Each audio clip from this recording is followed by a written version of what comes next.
We're live. Hello, everybody, and welcome to another episode of This Week in Real Estate, hosted by me, yours truly. I'm Ray, and I am a bearded man of real estate. And this is an interesting week. It seems like most reporters took the week off. We still have some good economic news to cover, so we're going to dive into that first this week, and then we're going to do a deep dive into EXP's response to Compass. That's going to be an interesting one. I've got some video from Ricky Carruth in a interview that he did with the Compass leader. We're going to look at that. And we're also going to take a look at a really unique listing that was on the market in honor of the book club starting this week. I think it makes sense. And we're broadcasting everywhere. So if you're joining us on YouTube, Instagram, or if you're joining us on YouTube, Facebook, LinkedIn, Kick, Twitch, I think that's all. You can comment. I can display your comment. We can talk about you or just talk about your comment. If you're joining on Instagram, you can say, hey, and I'll give your Instagram handle a shout out. Brian Hershey's already there and hadn't said anything yet. So that's wild in itself that he's there. Instagram does have some stream issues. I'm showing that I'm frozen over there, but apparently I'm not frozen. So, oh well. And also we're broadcasting live on Clubhouse. So if you ever want to add your voice to the podcast, you can find us on Clubhouse in the Real Estate Networking Club. And we are a live broadcast there every week that you could set your calendar to, and then you can add your voice to the show. So thanks everyone for joining us. I started the day thinking, man, we don't have a lot to talk about, but I think at the end of the show today, this EXP versus Compass thing is going to take some time because we are going to dive into it. We're going to dive into EXP's claims about Compass, and we're going to see if those are in fact true or not. So it is going to be very interesting. But I actually want to start this week with the market info. So don't forget to drop in the comments where you guys are watching from. If you're catching the replay, drop it in the comments so people can see the replay crew there. And let us know where you are. If you're listening on the podcast, you could always come and find us later. You could come and find the YouTube and just drop it there and say that you listen on the pod. That's fine. So we have most of the people listen on the pod every week. Okay. Without further ado, let's jump in. Homebuyers are finally back. They're responding after mortgage rates hit the lowest level in 3 whole months. The average contract interest rate for a 30-year fixed rate mortgage with conforming loan balance decreased to 6.77% from 6.79%. That doesn't sound like a giant decrease. That doesn't sound like a decrease that'll make a lot of people get off the fence and be like, yes, now it's time to go buy. But applications to refinance a home rose 9% for the week, were 56% higher than the same week a year ago. Applications to purchase a home rose 9% for the week and were 25% higher than the same week a year ago. So part of me thinks it's seasonal, but then when it's compared to the year-over-year numbers and you see that it's 25% higher than the same week a year ago, that's kind of crazy. What's up, Mia? How are you? What's up, Jack? Got a couple of whoever brought me in, I couldn't find it. Hey, I'm here. You're right now. How are you, Mia? Good. Yeah, but I totally couldn't find the room on Clubhouse. I don't know. As active, and then you invited me in. Clubhouse. I didn't invite you, which was weird. But Clubhouse has changed something. And it's not as easy to find anymore. So I don't really know what's going on. I know you can go to the club and you can see the room as an event that's scheduled and just click join. But that's where my knowledge of it ends. So no, I looked you up because you said never mind. But you could do like I was on Instagram and said, okay, if you just want to hear your voice, which I don't think. Yeah, always. But I looked up Ray. I couldn't find you. Couldn't remember what you said the room was under. Anyway, I'm here. There you go. Well, thanks for joining us. Real Estate Networking Club. You'll find the This Week in Real Estate Live is what it's called. All right. So the average contract interest rate for 30-year fixed with conforming loan balance, $806,500 or less, decreased to 6.77. So it's just a 0.77 0.02% decrease. Wait, 0.02% decrease. Yeah.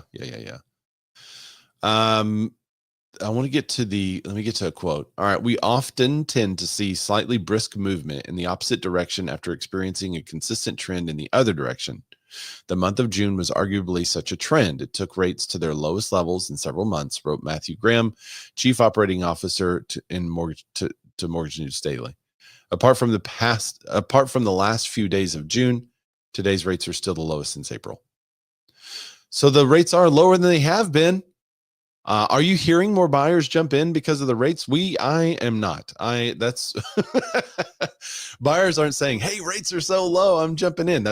We're not getting that at all. What we are hearing is that people are ready to move and they're finding something. There's also people that are getting better deals on houses right now where you can get a home for, list price or less. And applications are up too. I think that's just people preparing for hopefully the inevitable rate drop. Yeah, applications this whole year have been up, but the number of purchases is down. So that is odd. Yeah. Homebuyer demand is being fueled by increasing housing inventory and a moderating home price growth, said Joel Kahn, the Vice President, Deputy Chief Economist at the Mortgage Bankers Association. The average loan size on a purchase application is at $432,600, was at its lowest level since January of 2025. Now, we've talked about this before. I mean, this is an average. He said the average. He didn't say the median, so that doesn't mean the one in the middle. But these averages are often skewed by, the homes that are sitting out there. But this is this is on the purchase application. This is not just sitting on the market. So that's probably a little more accurate. I don't love it when they use the median because the median just means that there may be more homes selling on the bottom or more homes selling on the top. So it's not necessarily like an increase. But that's interesting. So we'll see what happens over the next several months. Like Andy said, maybe more people are jumping into the market ahead of school. But I mean, you gotta buy fast now if you want to be in by school, because school starts halfway through August and we're already July 9th. So yeah, that school rush didn't really happen this year, I don't think. Maybe, but we didn't feel it for sure. Ray, I think the bigger story is definitely the price benefit that the buyers are getting now versus rate. Because if you take sort of the base price and we were dealing 5, 10, 20% above that, and that goes away, and then you've got, you're the only buyer stepping up to the plate after 30 or 60 days on the market, and you're going, 5, 10, 20% under that, right, that level, then there's considerable benefit. And that's my message to my buyers right now, and should be every realtor's message to their buyers. Yeah, I can remember Barbara Corcoran echoing us a couple of years ago when people were real worried about rates and all that kind of stuff as they started to go back up. And she said, listen, if you wait on them to go back down, then the market's going to get crazy again. You have to be, paying $100,000 over list price and all that jazz. So now is definitely, if you don't want to go through all that, then yeah, now would be a good time to buy. And historically, the rates are still lower than the historical average. I know buyers hate hearing that, but that's the truth. Hey, look, Clubhouse allows me to share the room now, and you could see the people that are on stage. I could see the moderators or the speakers on stage on YouTube. So there you go. Andy, Jack, and Mia, you guys your photos are featured. I'm glad they brought that back. For a while, I just had to show like the Clubhouse logo because they took away the ability to see like into the room from the web. So there. Okay. I don't know if this makes sense, but I used to use this. It's a bank actually. And I don't know, can I say the name? Anyway, they don't go by normal Fannie Mae, Freddie Mac standards. Uh-huh. So they don't go by your credit score or anything, but and they have rates for today. Do you want me to tell you what they are? I'm sure. No? Yeah. Go ahead. Okay. 30-year. This is 30-year without PMI. It's with 3 points, it's 5.1. With 2 points, it's 5.5. With 3 points, it's 5.8. And with no points, it's 6.2. You have to put 15% down. But they're like a banter Monday through Friday, and they can't loan everywhere. The points for those of you who are listening are basically 1% markers. So for every 1% you put down is a point, right? Yes, and then I talked to her, and so every point brings the interest rate down 0.35%. Yeah. Man, I would love to predict that. Yeah, I'm going to go ahead and do it. I don't have a prediction sounder yet, but if I had a prediction sounder, I'd hit it. I think the Fed's going to lower rates in part because right now he's under fire for lying to Congress. So I think he's going to say, hey, we're going to go down a 1/4 point, guys. So I think that's going to happen soon. Now that doesn't directly impact mortgage rates, but it does indirectly impact mortgage rates, and you usually see those decrease, but we'll see what happens. All right, let's talk about new listings. New listings pending sales fall as home prices hit another all-time high. So how are we seeing home prices go up, but yet real estate agents are saying this is a good deal? Are we just like blowing smoke? No, the list price of a home is not often the price that's paid for the home. It's either a little bit up or a little bit down. Right now, it's 99.1% of list price. But 3 years ago, 2 years ago, it was 103% of list price. So now you are seeing people purchase, like what Jack was saying, under market value or under the list price. But we're not seeing a loss in gains that homes have gotten over the previous years. So we're not seeing equity earned from appreciation disappear, but we are seeing homes not sell at their list price. And if you bought a home last year and you're trying to sell now, you're probably in trouble. So that's a different scenario altogether. Okay. Let's see. U.S. highlights 4 weeks ending June 29th. The median sell price was $400,000. That's 1% up, 1% year over year, and an all-time high. So new listings were 99,921. That's down 0.7%. That's the first decline in nearly 6 months. So you're seeing a slight decrease in inventory. We have been seeing an increase in inventory. Now you're seeing a decrease in inventory. And I saw I don't know if it was a news article or if it was just a tweet. Do you still call tweets on X? I think you do. But there was a report saying that more people are delisting.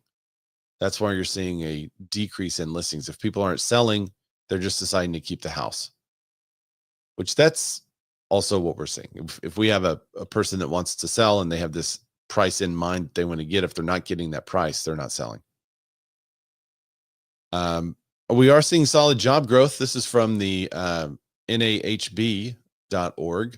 The labor market continued to show resilience in June, according to employment situation summary reported by the Bureau of Labor Statistics.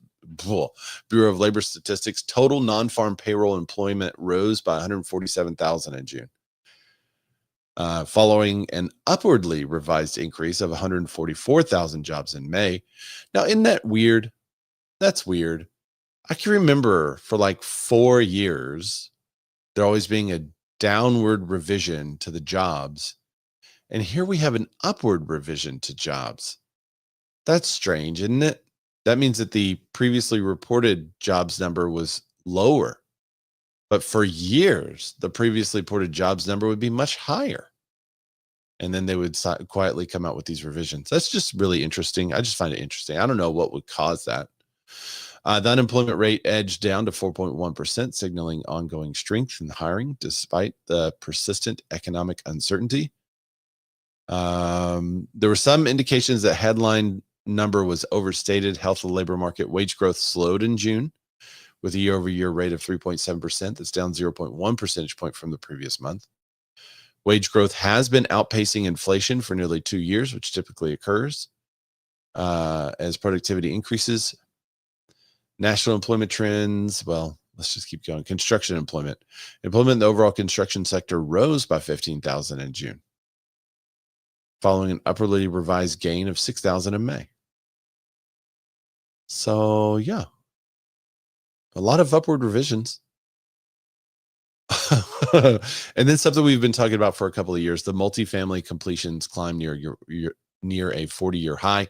We all know that 3 or 4 years ago, especially if you were on the Clubhouse app, everyone had some kind of syndication building a multifamily property and wanted you to invest $50,000 to $100,000 into their multifamily development money.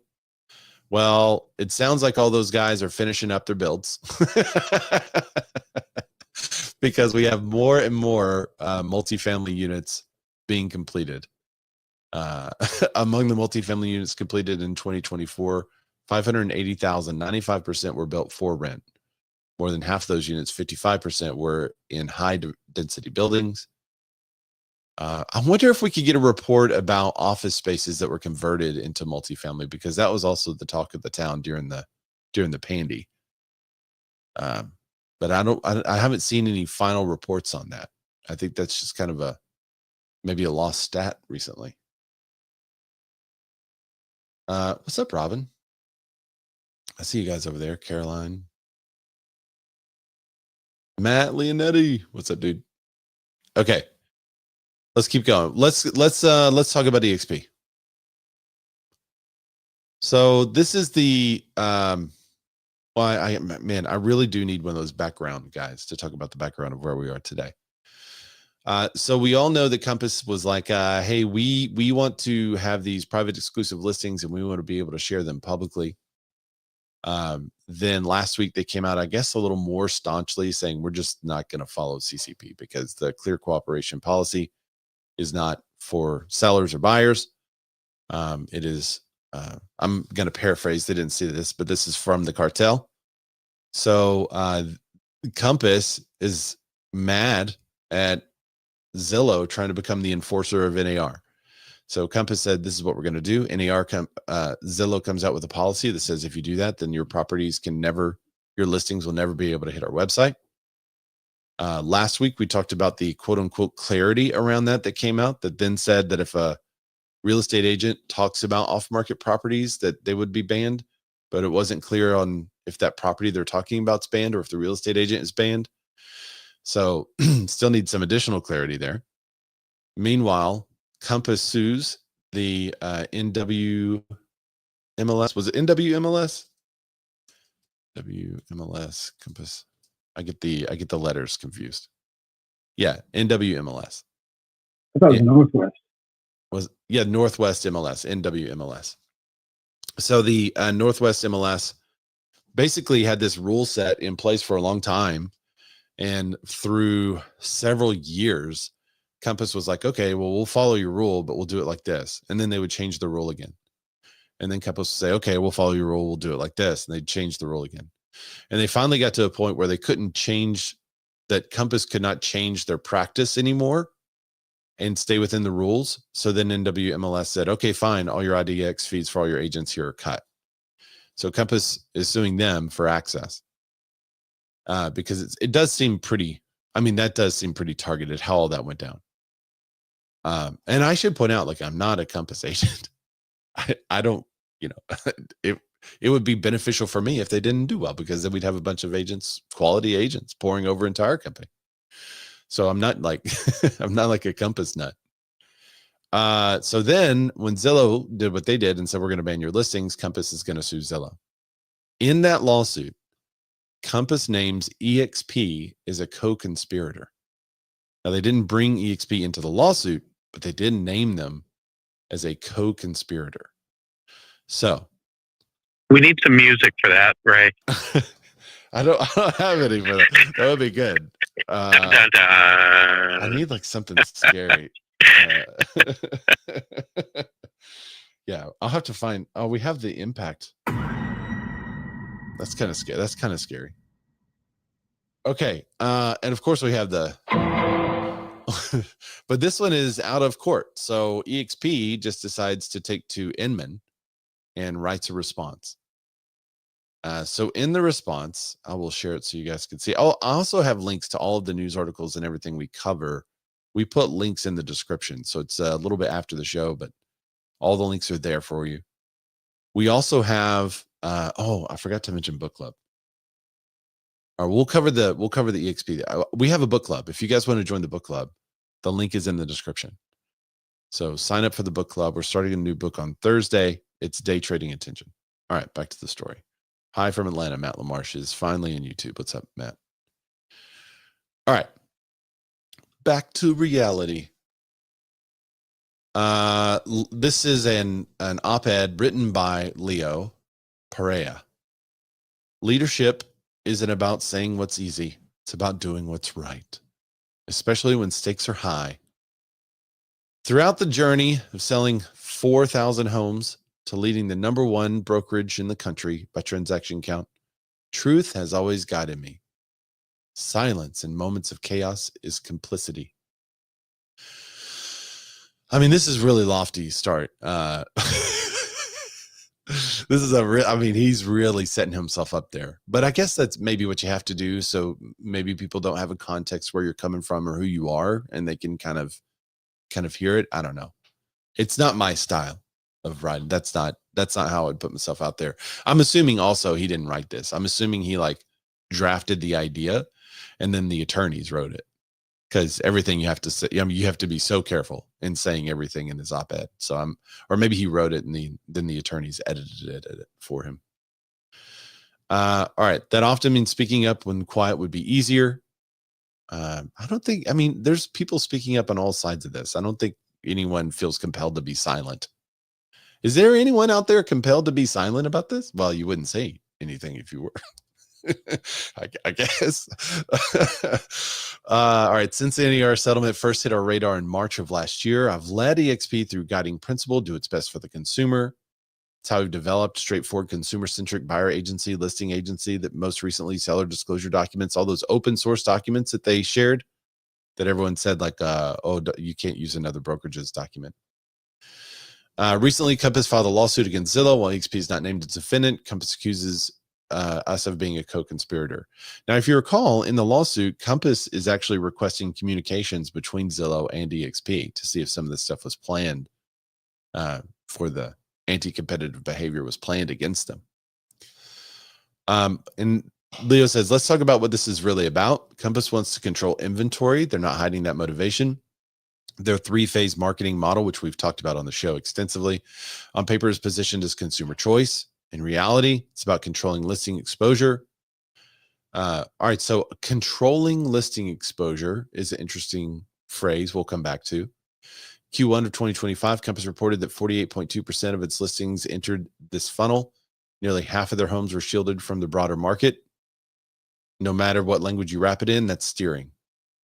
Okay, so I want to be careful, because this is implying that there was something wrong that Compass did in this time period, but there was not. So this is in compliance with the clear cooperation policy that everyone loves so much. It allows for brokerage exclusives and private listings, and that's what Compass did in this point. Below is a direct excerpt from the internal Compass email sent by a managing broker to a former Compass agent. Congrats on 2 new listings. This is in the email. Sent April 3rd, 2025. Congrats on 2 new listings this week. Your spring marketing activities are rolling. I did notice that both properties did not start in the private exclusive status. Now, this private exclusive status is allowed by clear cooperation policy. Just want to make that note. I'd like to ask you a favor. Can you help me out? On your upcoming listings, ask for a commitment to use the 3-phase marketing program to expand the options for your sellers.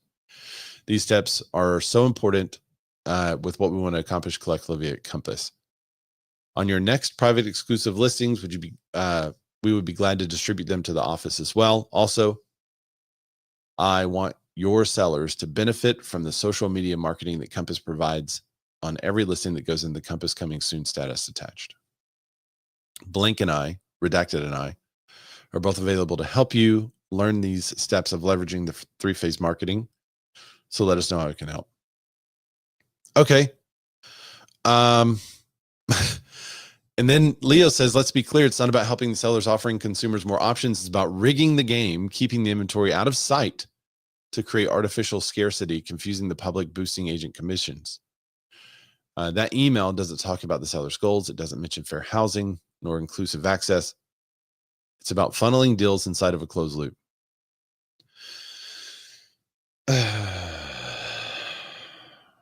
I can make you a moderator, Matt. I'll do that.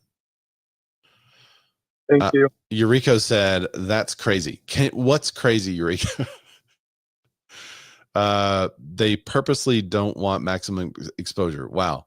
No, that's not what it says. It says that they want you to use the 3-phase marketing program. So in their 3-phase marketing program, they talk about the benefits of going private exclusive, and they believe in those benefits. That is their model. They think that by going private exclusive, that they can test the market with the price. They can get a better idea of the price so that when they do go on the market, maybe they can adjust that price before going live into the MLS and Zillow. And with that adjustment, it may excite the market. Maybe they lower the price. They may also find out that they're under price point. So this is their philosophy, the 3-phase marketing program. Now, we can argue against it. We could say that's dumb. We could say, that doesn't seem to work. But there's nothing, in my opinion, wrong or illegal with the program because it's allowed by the clear cooperation policy. Eureka said, this is a great response. Eureka said, then they're obviously not experts if they don't know where they should list. This is a great response in the listing presentation. This is a great response when you hear that a Compass agent's on the other side trying to get the listing. Oh, they want you to test it. Then maybe they're not the expert they claim to be. That is a wonderful response. But I also know from listing properties that I think I could have it dialed in and then it's off. And especially right now with the market being so weird. So the Compass agent would say, well, no matter how much of an expert you are, you can't be exactly right. So we want to be as precise as possible so that when we do hit the market, we can excite it. And also, if you did happen to sell at a higher price point, would that be a problem? All this is allowed currently by the clear cooperation policy. Everything they're doing here is totally fine and allowed. The 3-phase marketing program offers a brokerage exclusive currently, private exclusive listings. Okay. Now, Leo says, let's be clear. It's about rigging the game, keeping inventory out of sight. This is allowed by the clear cooperation policy. So how can you be upset at this? Especially, all of you can go to Google right now and search EXp private listings, and you will see that they have an internal private listing network for brokerage exclusives doing the exact same thing that this broker was asking his agent to follow. Now, Leo says, oh, what they're doing is better for Compass. All right, this is a capitalist society. So in capitalism, doing what's best for your company often includes doing what's best for the consumer. Because if you want to do what's best for your company, and you think doing what's best for your company is cutting services short, is not providing the most exposure possible, if that is what you're doing for the consumer, then the consumer will stop choosing you. So thereby it not being good for the company.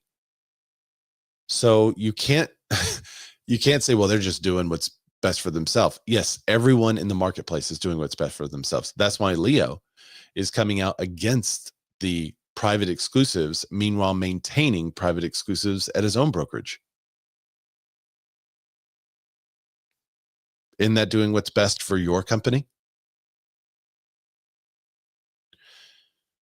Yeah, I mean, there's a problem here with the fact that the client, in a lot of cases, are part of protected classes.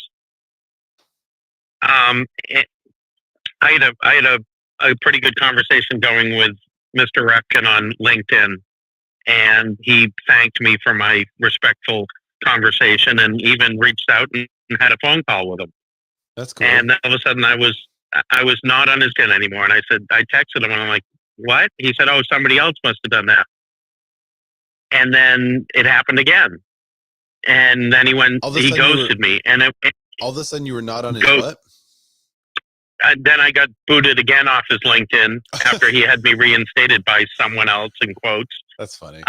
But most of I think what triggered it was the bigger conversation around our clients and that the protected classes and, you know, and truly making this for the client and not just a business model like you're talking about. And then I was gone again, and then he ghosted me. And so I was super respectful the whole time, but there were trigger words in there that got me bounced. And so there are definitely trigger words, you know, that can easily that can make him look bad in front of his clients.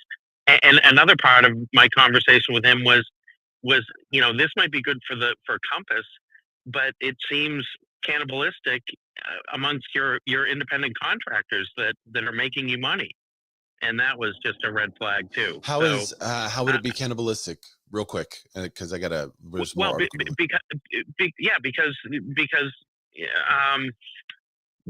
you know, I actually control the listings in my marketplace over every other Compass agent, and if I'm hoarding my listings, then everybody else is going to start hoarding their listings and trying to get all the buyers to just call them directly. And it just becomes this vicious game instead of opening it up to everybody and treating every other agent like they're my sales team, like I try to do every single time. But this has long been my point, Jack, is that the clear cooperation policy currently allows that practice. Yes, but it doesn't allow me to take a listing and then share it with the public. Yes. And with other agents publicly. Yes. It does not allow you to take that property that you're supposedly not trying to keep to double end and share it. Let me keep going. We're going to come back around to this. I also want to get to some comments. Hillary Kirchhoff says, I'm with Compass, and that is that particular broker, talking about the email that we just read. She said, my broker told us we were welcome to go straight to the MLS, or we can use the 3-phase marketing. Yuriko says, what's up, Yuriko, by the way? She said, just because something is allowed doesn't mean that it's always the best way to get your sellers the most, if that's what they're after. She goes on to say, if a seller takes an offer when their home did not get full market exposure, then they have to sign a disclosure making it clear they could have gotten more. Is that what it is in your market? Or is that what it is in your brokerage? She said they have to sign a disclosure making it clear they could have gotten more by going to the open market. Yuriko, I would disagree with the assumption, though. There are times that I've sold properties off market, and I looked at that seller and we were like, I am so glad we didn't have to go to the market for multiple reasons. One was they didn't want to clean up their house. Number two was, had we gone to the market, we think it would have sold for less because of the competition. But we happened upon an agent that was calling around looking for this particular type of home. And I said, I have one coming up. I'm happy to show it to you. And so we hooked them up. They went in, they bought it off market. The people overpaid above what we were even going to list it for because they thought if this hits the market, we're going to lose it. And we've been looking. So we can't make the blanket claim that if every property is not on the market, then it won't get the maximum value, because that's not true across the board. So it has to be a seller by seller decision and a situation by situation decision. A blanket, so that means a blanket policy requiring all of them to hit the market may also not be best for all the consumers. She said we do that on our team, the disclosure. I think that's a great idea, but the wording of the disclosure, if you say you could have gotten more if you went on the market, that's not necessarily true. It's not, because it may be the exclusivity that is causing somebody to pay more for it. Eureka says, you never know. That's the reason why general practice is full market exposure. Yes, I think for the vast majority of listings, general market exposure is going to be the best, but there are situations where it's not. Justin Conica, what's up, buddy? He said, I'm more concerned that Eureka is number 2 and I'm coming for the title. What? That's funny. Hey, you should come to America, bud. We still like Canadians down here. All right, I'm in Michigan right now as we speak. What? What? Are you legal? I'm calling ICE. Just kidding. No, Ray, okay, so I want to play the devil's advocate here for just please. a moment. To Eureka's point, how do you know they could not have gotten more money? Yeah. If they went on the market. How do you know they? Yeah. Okay, let's role play this. Could not have gotten more money. That's too many. I'm the double seller. All right. Hey Ray, thanks so much for getting us this amazing offer. How can you assure us that we could not have gotten more money by going on the market? Even though we told you we didn't want to go on the market, I'm not running a vacuum around this house. I don't want to clean anything up. I don't want to do any open houses. But how do you know we couldn't have gotten more money? I have no idea. I know what. Well, Mr. Seller, because all the comps point to your price being this. Yeah. And based upon my professional experience in the market, these people are in a position that they need to buy, and we're leveraging them to tell them that, the property's coming on the market next week. We're giving you an opportunity to step up to the plate. But when they Okay, Jack, I appreciate you supporting your team leader here, but at the same token, how do we know there's not 10 people that are willing to pay that or more? No, here's how I'm answering legally. I have no idea. So the first thing that I'm going to say to them is that I can't tell the future. I have no idea. Maybe it could have gone on the market and sold for more, but from the data I'm looking at, it doesn't appear that would have been better than the offer we're currently getting. And then that's where I leave it. We do a really good job of basically pinpointing about where our clients are going to sell. We advise them of that. Ultimately, they pick the price point. We try to market it for them, do the best we can. And many times, we had one just recently that they went to list, I think in the 469 range. I told them they were going to land about 415. They spent a couple of months on the market and they landed at 415. And did I have a crystal ball that I just knew the exact price point? No, but based on the data and how I adjusted, I kind of knew what the market was going to do to them. Now, if it happened that we were getting an offer for 430 before I hit the market at 415, I'm going to be like, guys, that seems like a great deal. I don't know though, had we gone to the market, I mean, we did show a couple of times at the 460 range. Could there be somebody out there that is willing to pay that? Yeah, there could be. You don't know for sure. And that's why you can't have a blanket policy. That's the point. You don't know for sure. If we knew for sure, then yeah, you could have a blanket policy, because it's ridiculous. Why would this company be out there hurting consumers? Because you could say this should be a blanket policy. It's obvious, but it's not obvious, because there are many anecdotal stories like mine and others around the industry. If you've been in the business for a long time, you know that there are situations in which you sold way above what you thought you were going to sell for. So I just think that proves that you can't have a blanket policy one way or another. You can't force people on, you can't force people off. I think it has to be the choice of the seller and ultimately the professional. I mean, if we're not professionals enough to be visiting with our clients, analyzing their needs, looking at the marketing plan, changing the marketing plan to fit that client, then what are we doing as a real estate agent? Like, why did NAR entrust us with this job? They should just do it. Get AI to do it. If it's going to be the same thing every time. All right, let me. One more quick thing, Ray. If there were ever a time for a standardized form, and as much as I don't like the government in our business, even if it's done by the DOJ, it's now with this type of a policy to protect the consumer. But you can't. The frustrating part for me is it's not protecting the consumer. It's protecting the cartel. It's protecting the big Zillows and Realtor.coms and Trulia, and it's protecting those big third-party websites that want to take your listing and sell it back to you. That's what it's protecting. There's no proof that it's protecting the consumer at all.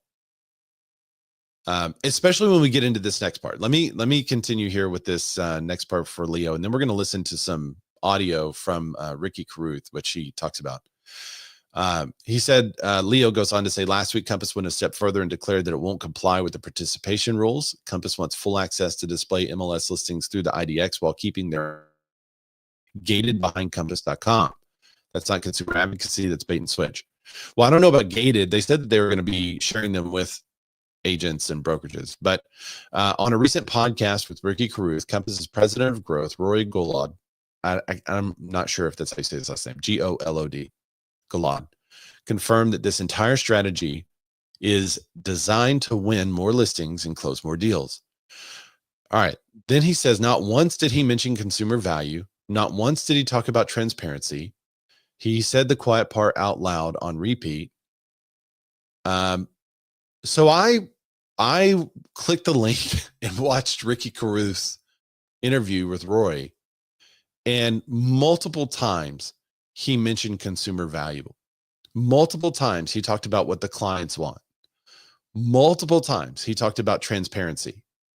So I don't know what Leo listened to, but it wasn't the same podcast I listened to. So did he lie? Or does he not know? Because you can't come out and say, not once did he mention consumer value, not once did he talk about transparency, when he literally talked about that several times in the podcast. So why are you lying? Did you just not hear it? Did you not pay attention to it? Did you not get AI to summarize the conversation and point those out to you? This is weird to me. Why would you say this? It's not, you don't even have to, you could take this part out completely of the op-ed. You should probably call them and edit this out. You could take this part, it's not needed for the rest of your op-ed. So why are you just lying about it?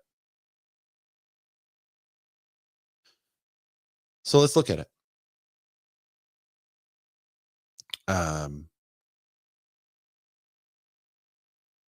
I don't like, you guys know this. I don't like when news articles come out with sensational headlines and don't say the truth. And I don't like it when people make a claim and it's not true. So we're going to have a link to Ricky's, we're going to have a link to his whole podcast here so you guys can hear it. But I was struck by two things in this interview, the full interview. One is, the guy seems really nice. Ricky's points were all very, I felt like Rory had a hard time getting his point across or people understanding exactly what they're trying to do. So I'm just going to play a couple of clips that kind of goes more into exactly what they're going to do. If you guys can't hear this, let me know, but I think I have it shared appropriately. So this is right at 38 minutes into the interview. They just want the ability to sell the listing however the homeowner feels. Now, at the end of the day, a lot of people have said like, oh my goodness, what would happen if every firm started doing this?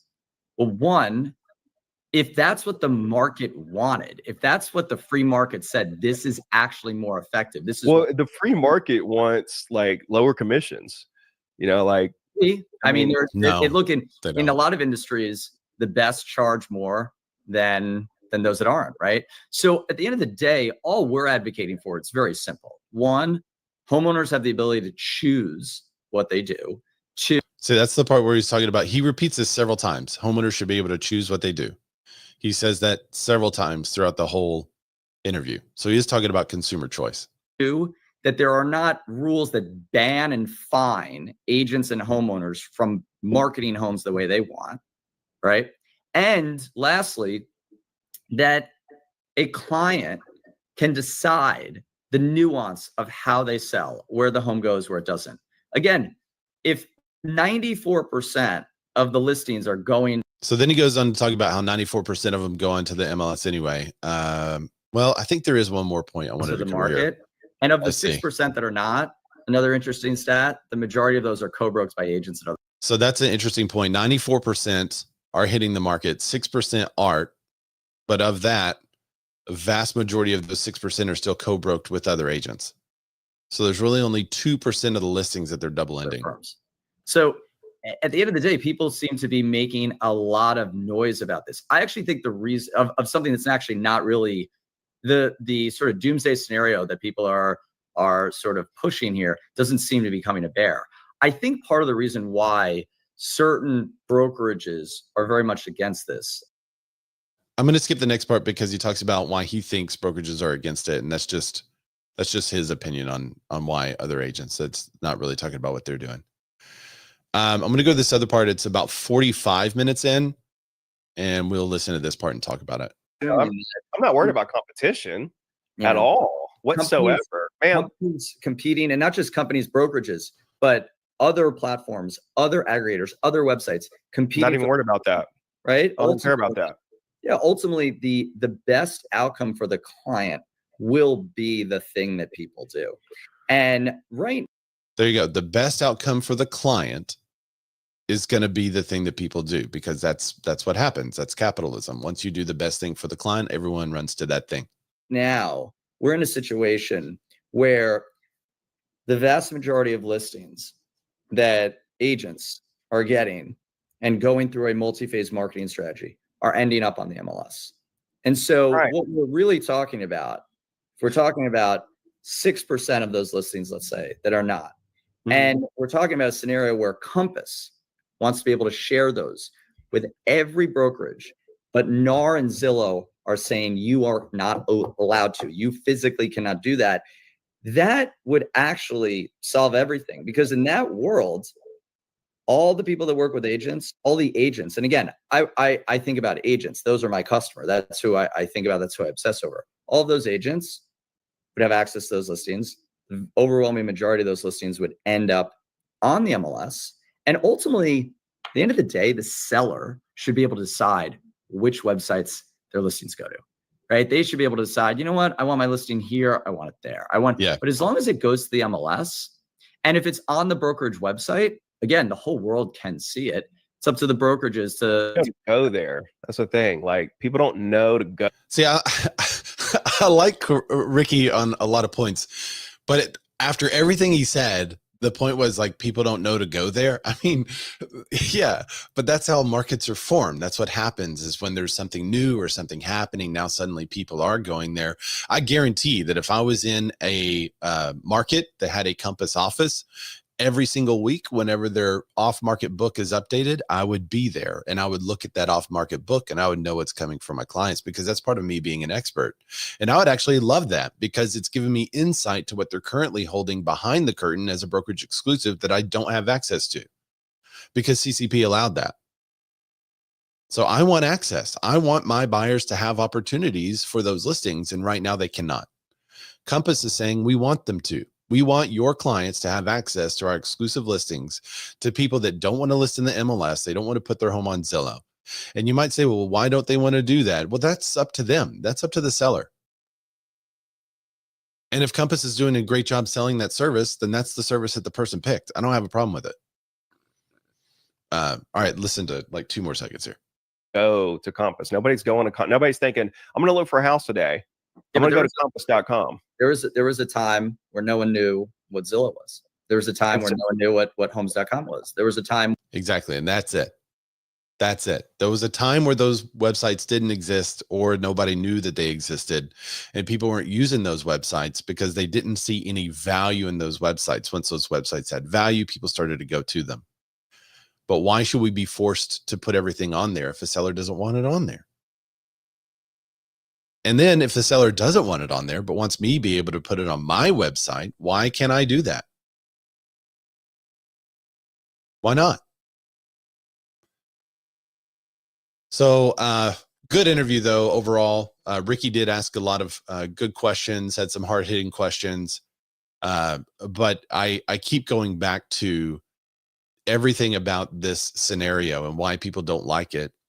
The vast majority of comments on his YouTube, the vast majority of people that I've seen talk about it are all talking about, well, Compass just wants to keep it for themselves. Compass is trying to keep it for themselves. If that is true, that is allowed by CCP.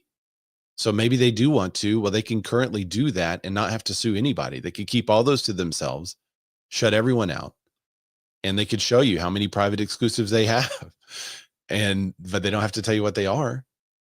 But they're telling you what they are because they want other agents in the marketplace to be participating with them and selling that.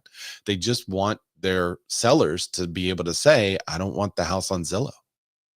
I don't want the house in the MLS.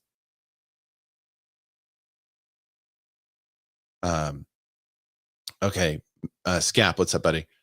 He said, you can't value emotions, intentions, or motivations. He said, you can value improvement, land, and more based off facts and data. All other things are a guess. And that's from an appraiser. He's saying it's all a guess. No, I'm kidding. I'm kidding, Scap. Let me just twist those words for you, Scap. How dare you? How dare you? I'm just going to use that last quote. You should just put that last quote, Scap, at the end of your appraisal after you give all the facts and data. No. You say all other things are a guess. No, I'm joking with you. That's a good point, though. Like, no, what I meant by that. Go ahead. It's a little bit of a delay, but you go ahead, Scap. Oh, now I can't. You can actually put a. You can put a value to all these things, but you can't put a value on somebody's motivation, somebody's intent, somebody's emotions. You know, a wife loves this kitchen and loves this house and blah blah blah, but the husband, you just can't. So you have to stick to the facts and data that are out there when you're pricing a home or you're valuing a home or anything that's out there. It's the facts and data that matter. And I get it. As agents, you guys got to kind of do what your clients want or what they expect and everything. So you kind of got to go with it and everything. But at the end of the day, I mean, it comes down to the facts and data that's out there. And regardless, yeah, some people may want to pay more for this home. We don't know. Most people may want to pay less for it. We don't know. But that's their motivations. That's their intentions. That's what they want to do. So you really have to, at the end of the day, to stick to the facts and data. And here's what it is. And here's what the market is. And here's what we're looking at. And I know you think kitchen is so great because you just redid your top backsplash and it's absolutely to perfection. But that doesn't mean your home is increased by like 10 grand just because you did that. So that's what I'm saying. So maybe I should have phrased it different, but whatever. It is what it is. Hey, anytime I hear or see an appraiser saying it's a guess, I like it. No, I'm kidding, bud. No, I think it's a great point. And there's certain factors along with the condition of, not the condition of the property, but the condition of the seller that an appraiser can't take into consideration either. Like maybe the person is embarrassed about their home and really doesn't want it a lot of places, but is okay with you putting it on your website and sharing it, with your group and wants you to send a mass mail to local agents that are in your marketplace. Well, right now you can't do that. Maybe. Yeah, but Ray, even goes even further. I mean, I can't, some sellers may need to recoup a shit ton of money because they maybe overpaid and now they have to do it. But I can't take that into consideration. I don't really care if you need to make a bunch of money. You want to list your home because you need to recoup stuff. Well, that's not my fault. That's nobody's fault but your own. So, I mean, we get that. And some people, they just don't care. And they're just like, I'll just sell a home for whatever. No, you can make a lot more. But no, I don't really give a shit. So, I mean, it is what it is. But those are things that we just can't even consider when we're looking at valuing the property or anything. I really don't care that you need to make an extra $100,000 more. The market doesn't tell you you're going to make that. So it is what it is. Yeah, I agree. But we're also talking about deals in which appraisers are involved, which are traditionally not cash deals too. So in some of these price brackets, they're not getting any loans at all. They're paying cash for several $1 million worth of a home. So, whatever the value is, it literally is what they feel the home is worth to them. Your job your job as the agent is to make this home look like $1 billion when it's only worth 250. My job is just to say, here's what I think it's worth. 250. That's what it is. And then you as the agent need to go out there and work your magic and sell it to some schmuck out there and say, here you go. You just bought a $250,000 house, for $500,000. Thank you very much. That's your job. That's not my job. Yeah, that's for sure what we try to. No, Eureka says that's such a good answer. Consumers choose to pay more for better quality and results across industries. 100%. If you have to make the argument, if consumers didn't feel like they were getting the value out of Compass's program, then they wouldn't be paying them for it. So because they feel like there's value there, they are using them, which proves there's a market for it. And if there's a market for it, it's what consumers want. And since we are to serve the consumer, we should do it for the most part. If it's legal, there's nothing illegal about that. So look at it this way, right?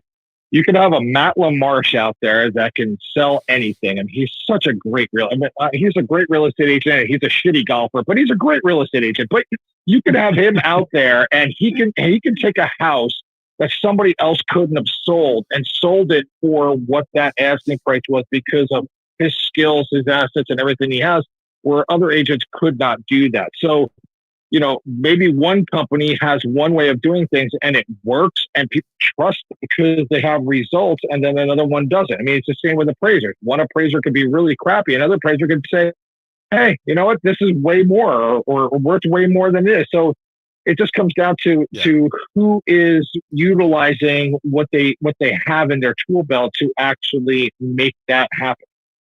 No, don't cut him off, Ray. Let him keep going. Hold on, he wasn't done. No, I think we've heard enough about that Matt LaMarche guy.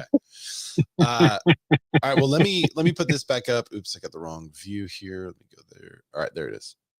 All right, so back to Leo's op-ed. The reason why we watched the Ricky Carruth, and y'all go check out his channel. He's got a bunch of good stuff on there, and he's been covering this Compass stuff for a while too. But the reason why we watched that is because that is what Leo was referencing, in which he said, not once did he mention consumer value, which we just saw in 2 short clips that he did. Not once did he talk about transparency. It's ironic to me that they're talking about transparency, which I don't think we played the transparency clip, but he definitely did talk about it. But it's ironic that we're talking about transparency when the guy is saying that, like, we want to be transparent with these listings that we have as private exclusives. We want to be able to put them out there so other agents and brokerages and consumers can see them. But we want to do that in a way that our clients want us to. So I feel like that is more transparent than EXP having a private exclusive listing that is not public and other agents and brokerages are not allowed into. Which one is more transparent?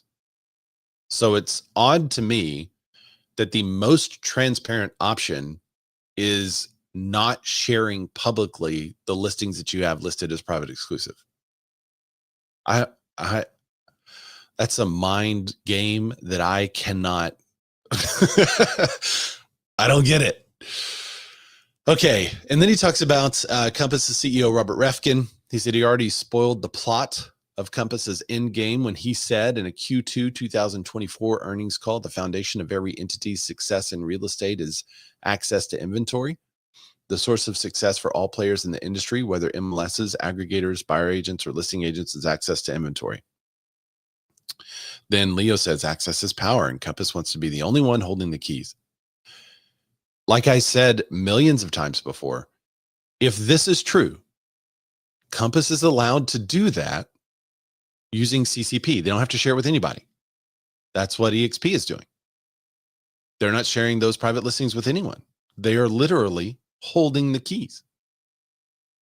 Compass is not saying in this that they want to hide all the inventory. That's not what this says. It says the foundation of every entity's success in real estate is access to inventory. The source of success for all players in the industry, whether the MLS, aggregators, buyer agents, or listing agents, is access to inventory.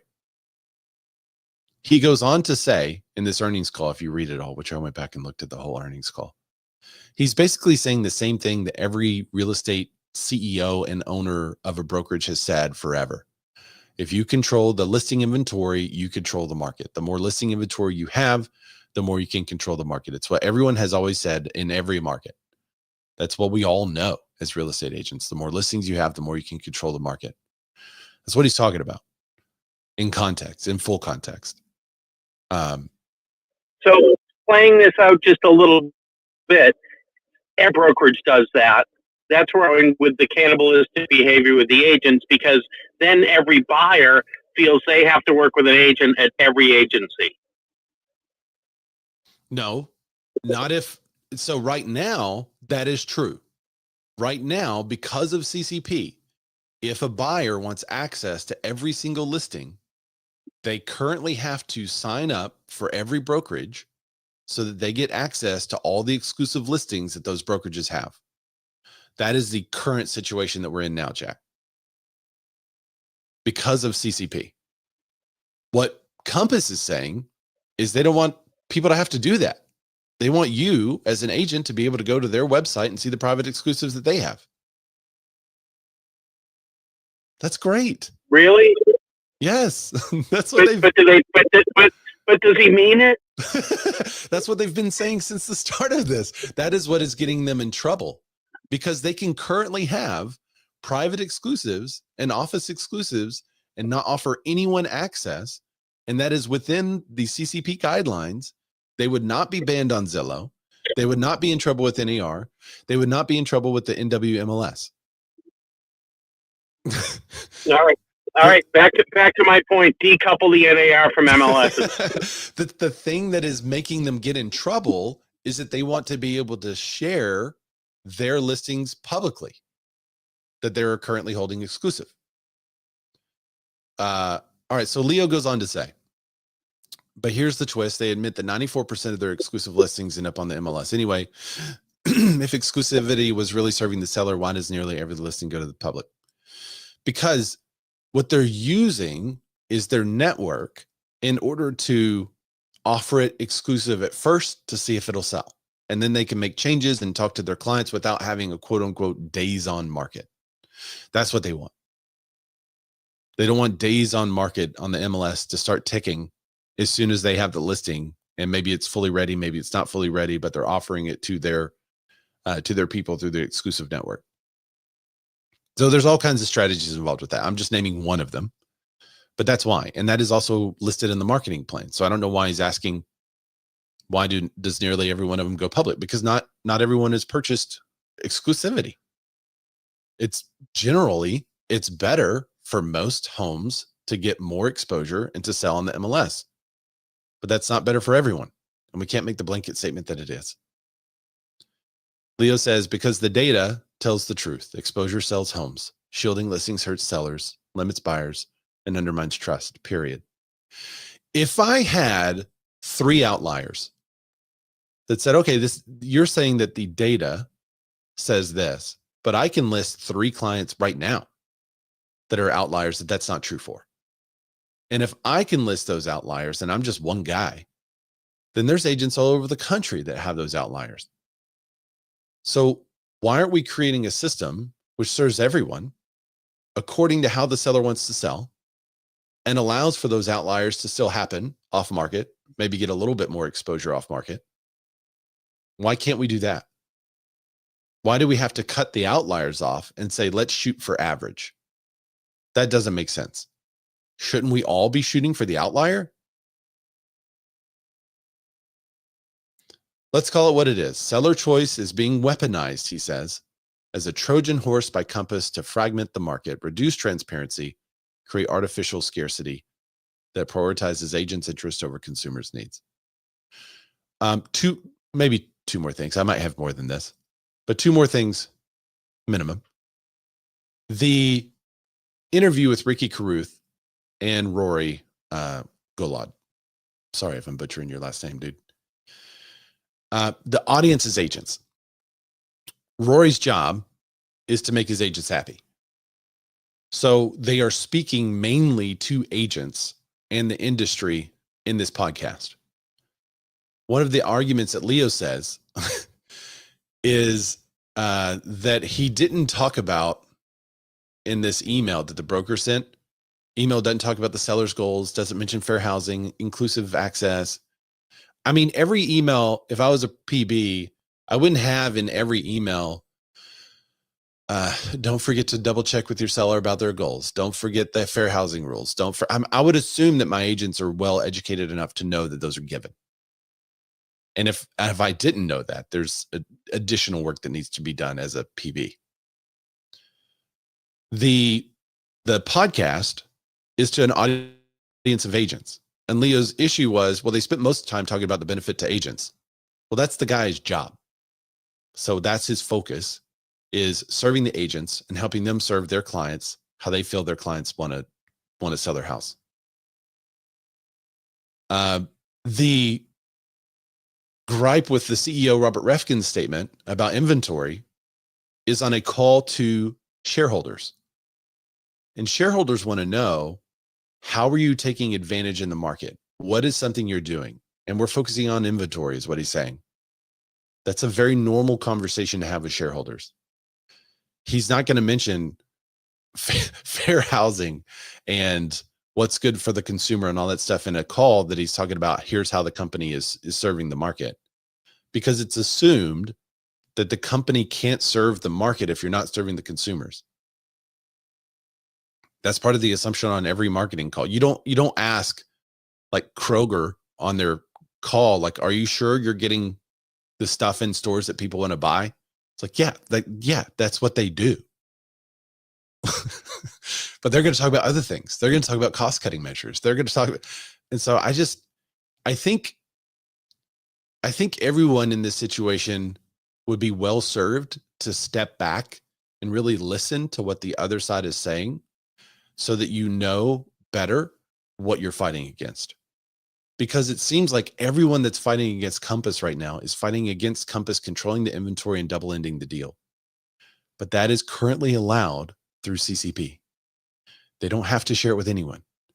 What Compass is saying is that we want to share this with everyone, or who we want to, and not be forced to put it in the MLS or on Zillow. That's what they're asking for. I don't see a problem with that. That seems very transparent to me. On the other side of it, Compass has a real issue with sharing that message, and not enough of it has been heard. The unknown scares a bunch of people. And if Compass went live and said, hey guys, we want to show you what it would look like if we were allowed to share our private exclusive listings with you.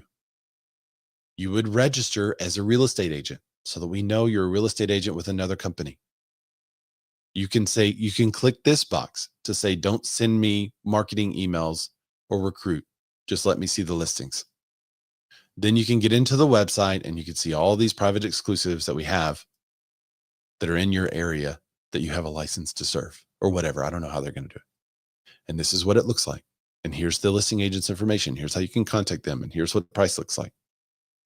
Here's what your buyer would see if your buyer goes on our website.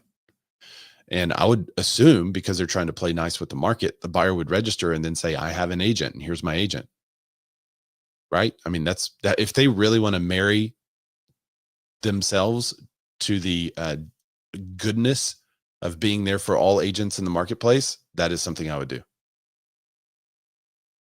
So I think if they did that and they said, this is what it would look like, then people can have issues with the exact things and give them feedback on the idea, which maybe they don't want to have feedback, but it would at least kind of tamp down some of the people rallying over saying, oh, this is not transparent, because you would see how exactly transparent they are and know based on the product if this is something that you would want to participate with in your marketplace.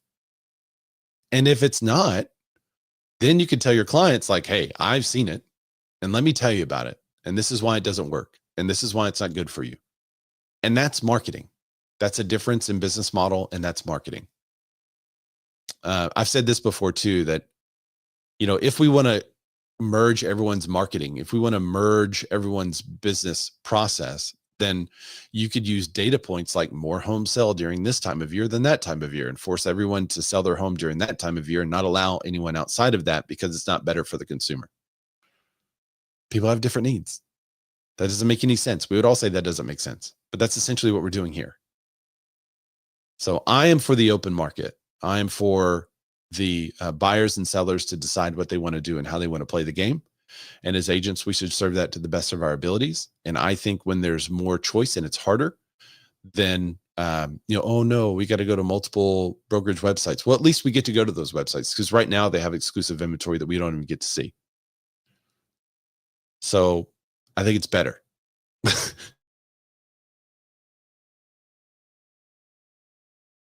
CP and put in a proper disclosure for consumer protection for the sellers, and we fixed it.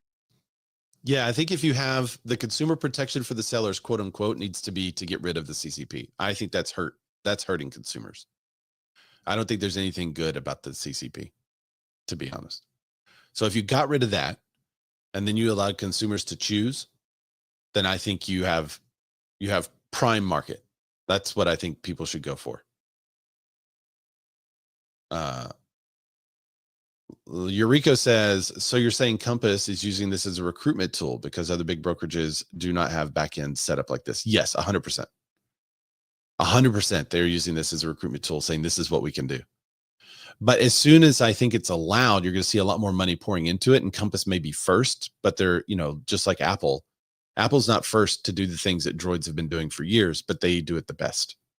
So Compass may be first to it, but you may see other people doing it better.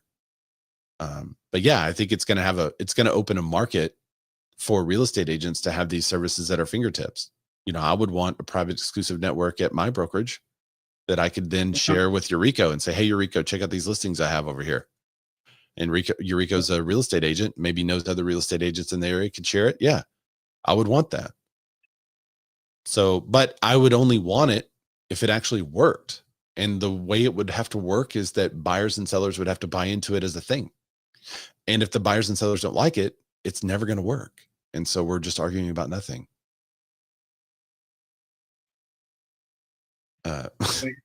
Scap says we need Ray Beard MLS, a national MLS system with no stupid rules and correct information.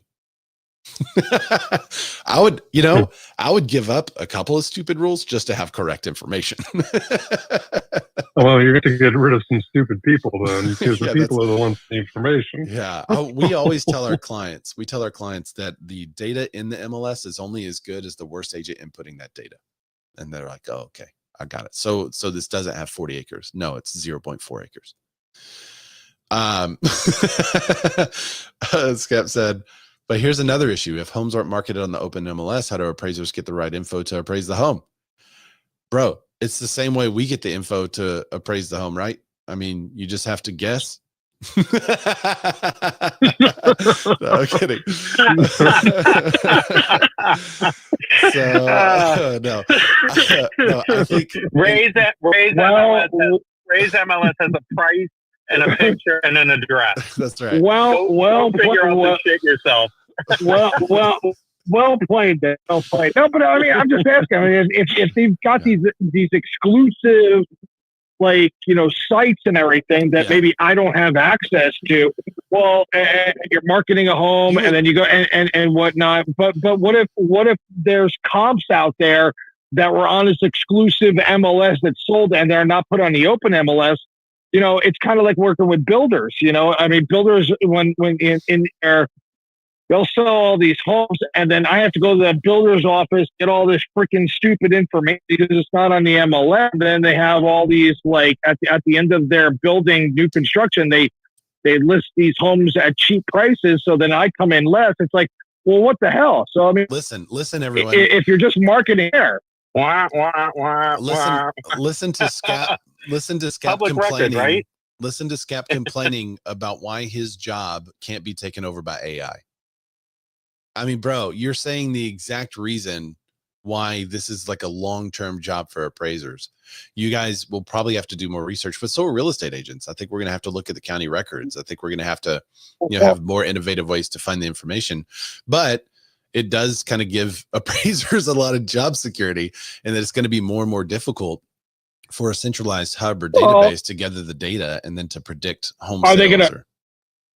Well, I'll tell you what, they're charging me to be on Compass's database for their exclusive listings and stuff like that. I ain't paying for that crap at all. I don't think anybody has to pay for it because they said that it will be open to the public.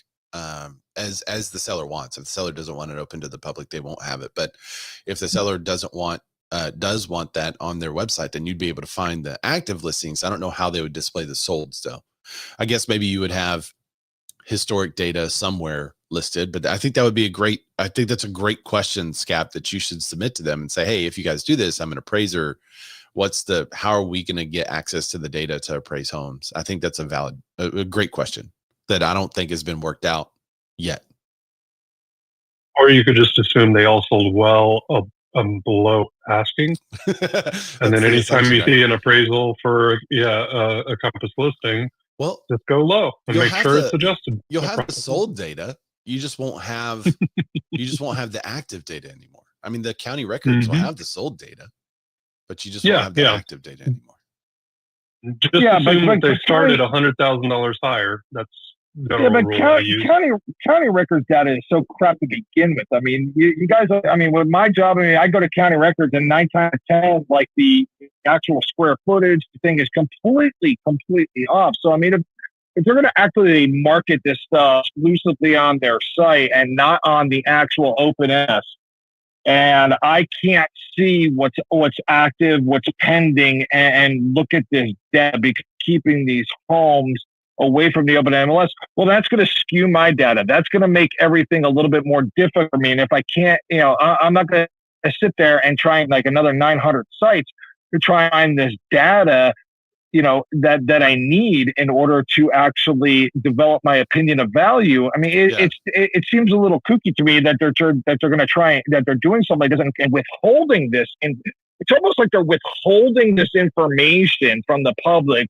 and from the people out there. It's really going to create some problems out there with their listings. And guess what? It ain't gonna be my problem when I come out there and I appraise one of their properties and I go out there and say, well, here's what it's worth. And hey, it's $100,000 less. And now they're coming back to me with a bunch of data saying, oh, well, this sale's like, well, I can't prove that. I can't prove this listing or this or that. Theoretically, Scap, the solds are going to be in the county. It's just the actives and the days on market you won't have, but you'll see the solds. You'll also see in those scenarios, Scap, that you're appraising for 100,000 less. If that continues to happen, then they're going to have an issue with the product because people are going to complain about the product. People are going to say, well, it's not. I went to this exclusive, but it didn't really matter because by the time we sold, the person couldn't make up the difference and we wound up selling for market value anyway. So I should have just put it on, but they maybe not care. Maybe their whole goal was just to not be listed on Zillow or the MLS. So it just depends on the goal of the seller. It depends on the situation of the seller. And, we don't know. There's a lot that we don't know about, sold data. How is that going to be shared? What's the additional, days on Compass? Or is that what you're going to see? We don't know. But that's the thing, because I can see what it's sold for in tax record. I can see it's sold for $1 million. But if I don't have any of data or be able to read through the comments that an agent would put in there or see pictures that were put on open MLS, I can go and I can scroll through all the pictures and go, well, this basement sucks compared to mine, or this kitchen's been hasn't been updated as nice as mine. If this is something that's exclusive and not an MLS, and I can't have access to that, well, then that's going to be a problem. Even though it's sold, difficult, and I can see what it's sold for. But that's not, like you said, that's not your problem. So the data that you're talking about is not public. That data belongs to the seller. And that's why in the listing agreements almost across the country, I can't speak for everyone, but most of them that I've seen, we have to ask permission to share the photos and information about the house online. And if you don't have permission, you're not supposed to. So the data belongs to the seller. So if the seller doesn't want to share their data, they don't want to share their data. Well, then those sellers are just stupid, in my opinion. But that's it. Carry on. I mean, but it puts power back to where, in my opinion, it belongs, with the seller, with the client who wants to make those decisions about their property. And I don't see any problem with that. If it doesn't work, if everyone's like, oh, that's not going to work, these properties are going to sell far below market. Okay, then show that. showed like, hey, this property was listed and sold by Compass. I did comparative market analysis on it, and by my calculations, had they gone live, they would have sold for $50,000 more dollars or $100,000 more dollars. As a matter of fact, I alone have 10 clients that wanted that, and I couldn't see it. But actually, you would be able to see it, so that would be your own fault, because what Compass is wanting to do is share it with you. So that's a different problem. But anyway, you would have to find a way to fight it. But if those homes are selling for more, then that's a different fight, isn't it? That means that maybe the private exclusive stuff is working and it is in the best interest of the seller. And now what? That means that Zillow and the MLS were not in the best interest of the seller. And then the industry has to reconcile those ideas. Well, when was Zillow ever in the best interest of the consumer? Never. So I mean, it could work. It could be good, and maybe it'll work for the seller, which is great. I mean, I have no problem with that. But data is data, and it needs to be out there for people to do the right jobs in order to get things done. I mean, it is what it is. But yeah, okay, carry on. I mean, can't we just do desktop appraisals? Eric Vasquez says, how dare you? Eric Vasquez says, I can get active/Pindong. I don't even, but it's funny. Pindong enclosed in public info from RPR, but with things not in the MLS that is synced, how limited would the data be? Yes, guess. Yeah. I mean, if for those of us who love NAR RPR, which is I think one of the best tools that NAR ever did, that would be impacted. You would not see days on market.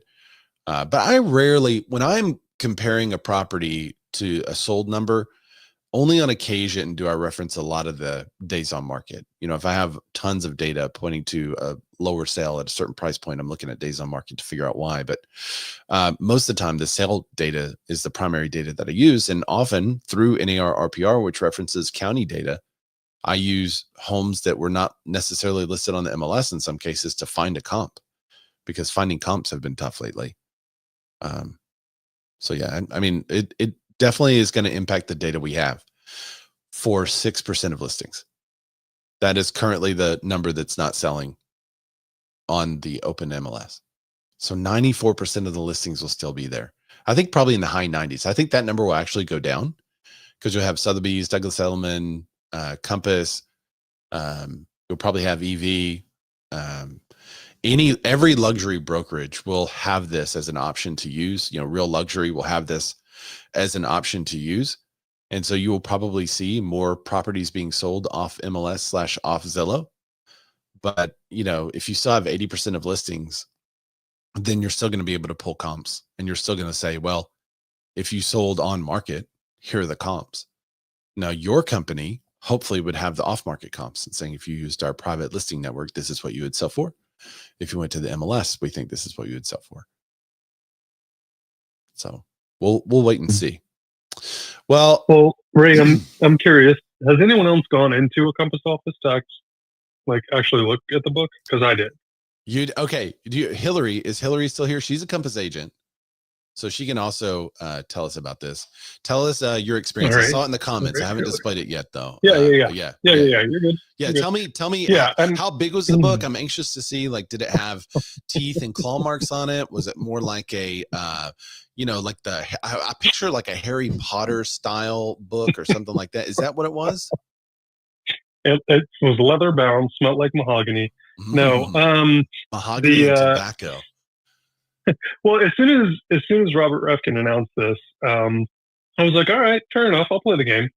And I went in there, and there was a gentleman sitting at their reception desk, and I said, hey, I'd love to see the book, because that's what they've all been calling it. And I figured if I used that lingo, he would know exactly what I was talking about. He did not. And he said, what book are you talking about? And I said, the book of your private exclusives that you make available to local realtors and real estate professionals. And I'm sure then he was like, okay, sir, please come into this room. And it opened like this secret chamber. Not so much. More of like that's above my pay grade. Let me get someone else for you. And so he went and got I believe she's like the operations manager or office manager or something like that. And I, same thing. hey, I'd love to see the book. I'm Matt LaMarche. I'm with one of your competitors in the market, but you guys have made it abundantly clear I can come over here and check out this cool looking book here. So let me see it. And she goes, yeah, we don't have a book. And I was like,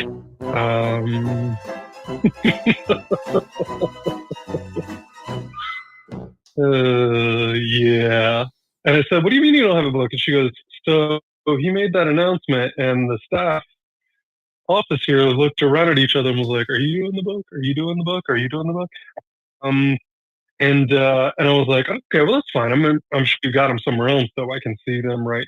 She pulls up a website and shows me their private exclusives, of which all of them was on the market except for one that had been withdrawn. And Okay. now I don't care so the reason, really about like what it looks like. Yeah. the reason why they may not have a book is because they didn't have any that were currently exclusive, not on the market. If all their quote unquote private exclusives had already gone to the market and then they had one that was withdrawn, then I'm assuming that when Compass sent out the email saying, hey, here are your private exclusives, be sure these are in a book, that office didn't get an email because they didn't have any. Potentially. And I thought about that because I said, you know, I'd like to see the book. She pulls up the website and I'm like, okay, so there's no book, but there's a website. Awesome. Okay. I don't have access to this website, obviously. Right. Because I'm not a Compass agent. Yeah, you can't have but it it did say Compass. Yeah, it said Compass private exclusives at the top. And I later went home and did my own little bit of digging and looked at Compass Atlanta's website for these particular listings and stuff. So she pulled it up and I was like, you know what? I see you got like, I don't know, 10 or 20 there. Let's try to narrow it down to my zip code, 30328. And she goes, okay, no problem. So she plugs that in. And I don't know, 4 or 5 of the 20 listings they had were all listed on the MLS. Yeah. Like a couple new construction condo, but they've got signs out there. Everyone knows about that project. It's been happening for like 3 years now. And then the only one that I hadn't seen on the market, because I'm very dialed into my zip code, was one that had been withdrawn, but it was still listed as a private exclusive. So I was like, all right, well, this hasn't really been all that helpful to me. But yeah, thanks for trying. So Matt, put yourself in the shoes of a buyer, super excited to go see Compass's private exclusive inventory. And you show up to the office and you say, all right, I'm a buyer. Let me see it. And they take you through this exercise. You're going to feel pretty disappointed, which proves two things. Yeah. One, let me ask this. Have you gone back to the office later since the announcement to try to get the information again since then? I haven't, only because I haven't been down in that area recently. I would be, but I do want to go back. Curious to see if it's now updated. Maybe they do have the leather-bound wizardry manual. Maybe they have that ready for everyone. I would be very curious to see if that's there. But I heard there's a key and a lock on it as well. That could be wrong. I don't know. So cool. I have rumors. You know how that goes. I wish there's like a guy that's just standing around with a key on his wrist, and then when you show up, he like pulls out the key and goes. I will. I'll go back and I'll report back next week. If only 6% of listings are even going this route, and then of those 6%, only 2% of them are selling, between Compass and Compass agents, it is a really minor part of the market that everyone is so concerned about. And if it is disappointing to the market as a whole, and you're able to articulate this story, Matt, and then say, not only that, I went back 6 months later and nothing had changed. There is no exclusive marketing inventory here in this town, and there hasn't been, and there won't be. Then you have found a way to beat their agent by saying, yeah, let's go experience that together. You want to see the private exclusives? Why don't we drive over there and take a look at them? And then the client's going to be like, well, I'm just going to use you because that was useless. So this puts pressure on Compass to actually perform in this, which, Hillary said earlier that she was with Compass, and that broker is why he was saying, hey, I want you to put these private exclusives. But yeah, there's going to be more pressure for all the agents to use the private exclusive for time.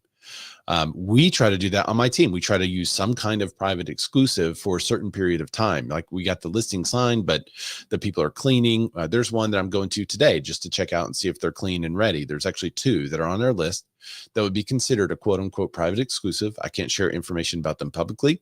I wish I could put them out there and say, hey, I have these 2 or 3 properties that are coming on the market. It looks be pretty good priced. Here's a little bit of details. Neither of them are ready to be shown yet. Neither of them are ready to go live on the market yet, but there are buyers that are currently looking that I would want to pause. I would want them to say, well, hey, let's wait on this other one. So it'd be good for my seller to do and good for the buyers in the marketplace to know about these properties that are coming up. So why can't I share it? That's frustrating. So instead, they're currently private exclusives that I could sell to all my own clients. And now I'm pushing my agents to say, hey, let's be sure we have a good list of all the properties that are coming up. That's the same as a private exclusive book. That's the same thing. Yeah. Well, okay. So I'll start doing all my buyer consults at the Compass office. I mean, that would be a pretty slick move, or close to it. So you could say, you know what, there's a Compass office across the street. Let's go take a look at the book. And as soon as you show up, that person behind the desk is going to be like, here we go again. Here, this guy keeps winning listings from us because he's showing in the book. Yeah, but it does. I mean, it puts pressure on them to perform. And if they can't perform, then this thing will go away. Because if it starts to hurt their sales because they're not able to do what they said they were going to do, if it starts to hurt because the buyers are disappointed, or, there's so many markets that they're not even in that it's not a thing, then it's going to go away. Well, like Eureka said, though, I thought for sure this would be their way of getting agents into their doors so that they could vet some of them and go, let me just do a little research on that. Oh, Matt sold 20 houses last year and did $12 million in volume. We should probably follow up with him, see if he's happy at the 100%. I mean, it's definitely part of it. Thought that was, it's got to be like, it just doesn't make any other sense. Because when I explained to a couple of my buyers recently, they were like, wait, like my grandmother was in real estate and they had books. Is it that type of book? And I'm like, oh boy, it's not far off. I mean, it's a smaller book, probably a lot less listings in there than they used to be. but yeah, it's a book. And they're like, why are they going? We have technology for that. And I'm like, yeah, okay. but you know what? I have a book. I have a book right here. This book is not, it's not as leather bound as I want to be, but it says off market properties, and it's a book of our off market properties. So yeah. Hey, speaking of books, I want to change the subject to 2 things. One is I want to show this house in honor of the book club starting this week, this Thursday. I want to show everyone this house. It's called the Book House. Have y'all seen this? It was shared on Fox, and I don't know why. It seems to have sold a long time ago. I don't see that it's active right now. Oh, no, it's active now. All right. That changed status. That was easy. So there's a new property that's currently active on the market. It's called the Book House. I don't have permission to share this, but I'm just doing it as the context of the podcast, not as I'm trying to sell it. But the Book House, Columbus.com is where you can find more information about this house as a place to book, to go stay. Book the Book House. It looks like a duplex. It's a real pretty white house with black trim. And it looks like it's been here since the early 1800s. But it's new construction. It was built to look old. As a matter of fact, on the materials, wall construction, and installations would tell the story of a building that could have been built a century ago. And to be honest, they did an amazing job of this. And it's called the Book House. Let's go to, So it's called the Book House because there are tons and tons and tons of books all along the walls. And they have a brick on one wall. They have a full bookshelf on the other. It's just tons of books, from floor to ceiling books, and they have library ladders in there. But it's all built with age. Like you see on the far right of this photo. Let me see if I can zoom in. You see on the far right of this photo, the brickwork that has like a mortar smudge coming out of the brickwork. This looks like it would had it been built in the 1800s. You see this exposed pipe here coming out from behind. That looks like something that would be in a home built from the 1800s. The kind of sloppy paint around the trim and all that jazz. It's all built to look like someone remodeled the house. But it's so cool. Like, this is they did such a great job with this. So I'm kind of enamored by this house. I'm fascinated by it. You can see right here that, so they have cinder blocks stacked up, and in between the cinder blocks, they had the mortar pour out of the cinder block a little too much. And then they just kind of flattened it on the wall and painted it white, all white. Now it looks a little excessive in this. Like, you would think that if somebody was going to renovate this home, they'd probably go through and knock down some of this. So it is a little excessive in some places where it's like, oh, but this is a little much. But you see the plug that's coming out of the conduit, and the conduit is run on the outside of the cinder block wall. That is exactly like houses that were done in the 1800s. It's very cool. They have a lot of brickwork in there. Let me show you. This is such a cool house. Look at this kitchen with the open shelving, and it's got pots hanging from below the shelves. But it's all done. There's another picture of the wall I want you to see. This is wild. Let me go back to the 360 tour. Here it is. Okay. So now we're in for the 360 tour.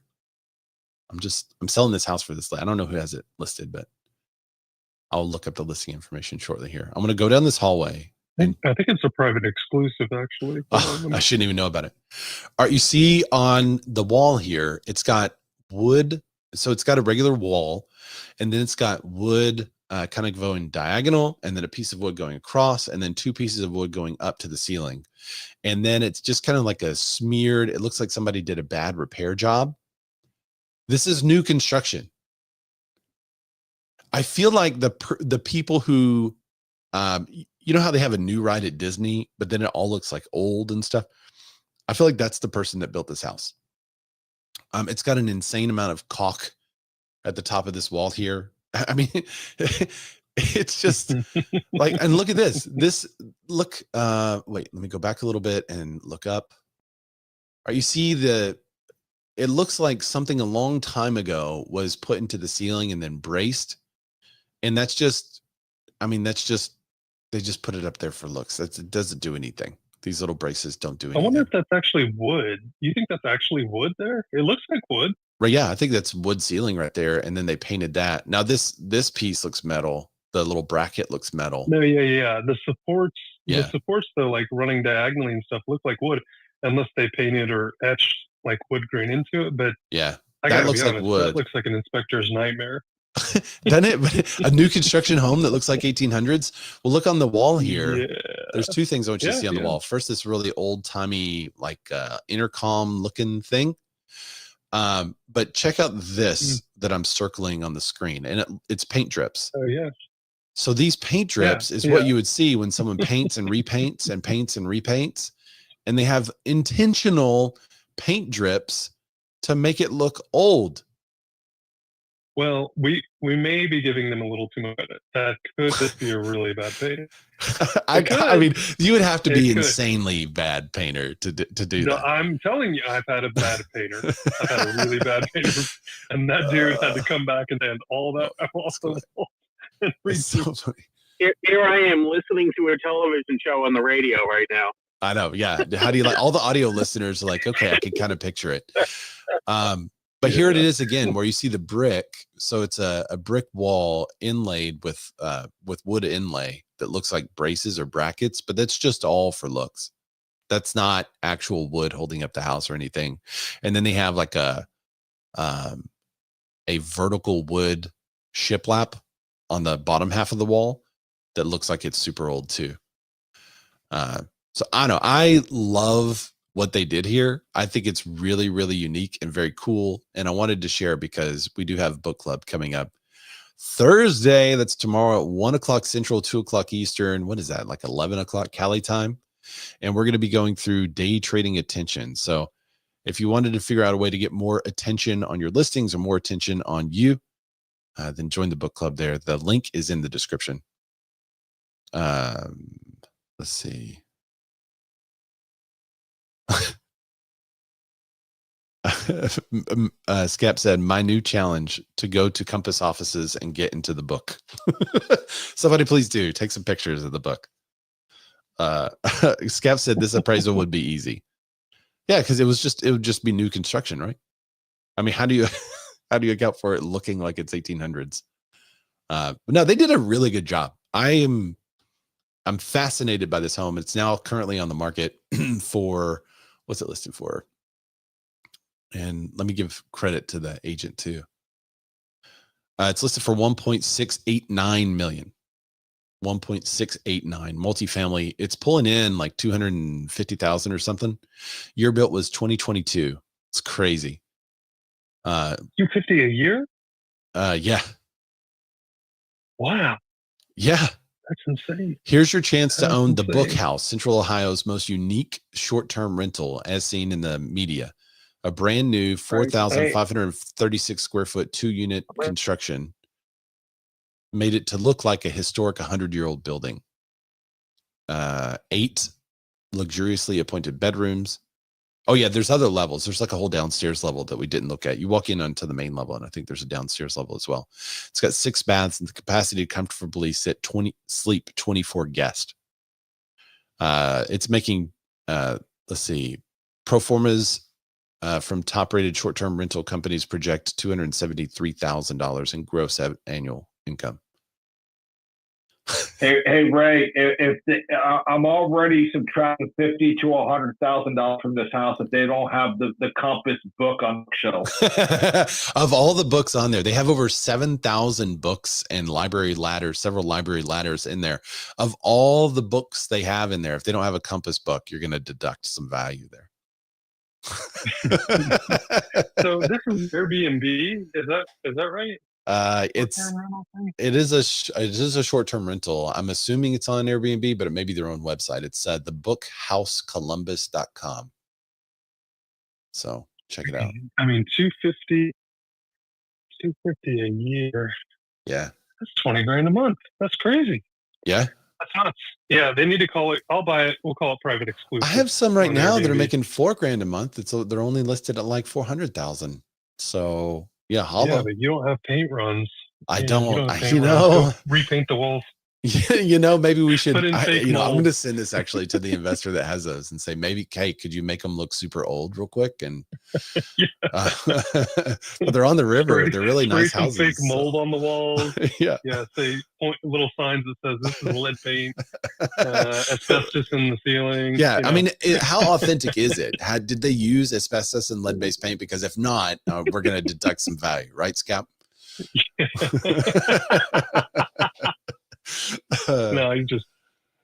All right, guys. So that's all I got for this week. Thanks for the lively discussion. I'd love to know more of your thoughts. If you support Compass or if you're against the whole idea of what Compass is trying to do to share those private exclusives, maybe you're more for brokerages keeping those behind the paywall so that you can't know about all those private exclusives. If that's what you're for, drop in the comments and tell me why, because I just don't see how that provides much value to the consumer, but maybe that's what you're for. So let me know why and how it doesn't wind up double ending deals. Okay. Okay, EXP, let me know. All right. Thanks guys for joining us. I'll see y'all next week. Bye. My voice cracked a little bit there.